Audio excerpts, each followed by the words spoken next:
కానీ ఆ రోజు అతడెంత ప్రయత్నించినా ఇష్టదేవతామూర్తి దర్శనమియ్యలేదు.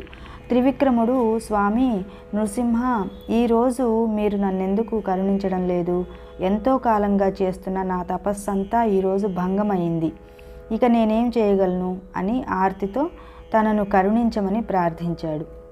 వెంటనే అతని మనస్సులో సపరివారంగా ఆ గ్రామానికి వస్తూ ఉన్న శ్రీగురుని దర్శనమై, ఇప్పుడు నేను నదీ తీరంలో ఉన్నాను, అక్కడికి వచ్చి దర్శించుకో అని దివ్యవాణి వినిపించింది. త్రివిక్రమ భారతి వెంటనే లేచి నది వద్దకు వెళ్ళాడు. కానీ అతనికి ధ్యానంలో కనిపించిన శ్రీగురుడే అక్కడ దర్శనమివ్వడంతో అతడు ఆశ్చర్యపడి శ్రీగురునికి సాష్టాంగ నమస్కారం చేశాడు. మరుక్షణమే అతనికి సమస్త ప్రాణులు, రాజు, పరివారము కూడా ఎత్తులలాగా కనిపించారు. త్రివిక్రమ భారతి నివ్వెరపోయి, అంతమంది సన్యాసులలో శ్రీగురుని గుర్తించలేక, స్వామి త్రిమూర్తి స్వరూప, వీరందరిలో మీ రూపమేదో గుర్తించలేకున్నాను. నాపై కృపతో మీ నిజరూపం దర్శింపజేయండి. ఇంతకాలము నేను చేసిన మానస పూజకు సంప్రీతుడైన ఆ నరసింహావతారుడే మీ రూపంలో నేడు ప్రత్యక్ష దర్శనం అనుగ్రహించాడు. ఈరోజు నా తపస్సు ఫలించింది, అందువలననే మీ దర్శనం లభించింది అన్నాడు. శ్రీగురుడు సంతోషించి తమ నిజరూపంతో కనిపించారు.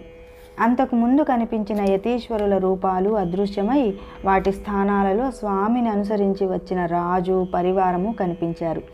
స్వయంగా రాజు చేత వింజామరలతో వీచబడుతున్న శ్రీగురుని దివ్యమంగళ రూపాన్ని త్రివిక్రముడు కన్నులారా చూచాడు.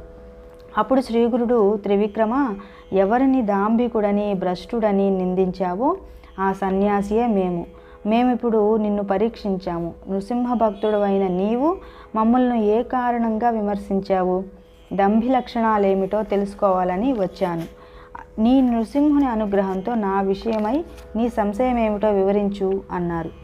శ్రీగురుడు తన విషయమంతా వివరించి చెప్పడమే కాక, ఆయన ప్రసాదించిన దివ్య దర్శనంతో పరవశించిన త్రివిక్రమ భారతి శ్రీగురునికి నమస్కరించి, సద్గురుత్తమ, మీరు మానవ రూపంలో అవతరించడం వలన నేను తెలియక మూఢుని వలె ప్రవర్తించాను, నన్ను క్షమించండి.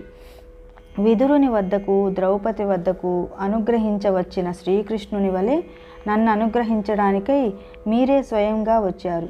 మీరు సాక్షాత్తు త్రిమూర్తి స్వరూపమైన పరమేశ్వరులే. పగటి వెలుగును చూడలేని గుడ్లగూబ వలె అజ్ఞానినైన నేను మీ పరంజ్యోతి స్వరూపాన్ని గుర్తించలేక భ్రమించాను. మీరు నన్ను జ్ఞానమనే నావలో ఎక్కించి మీ కృపయనే అనుకూల వాయువును ప్రసరింపజేసి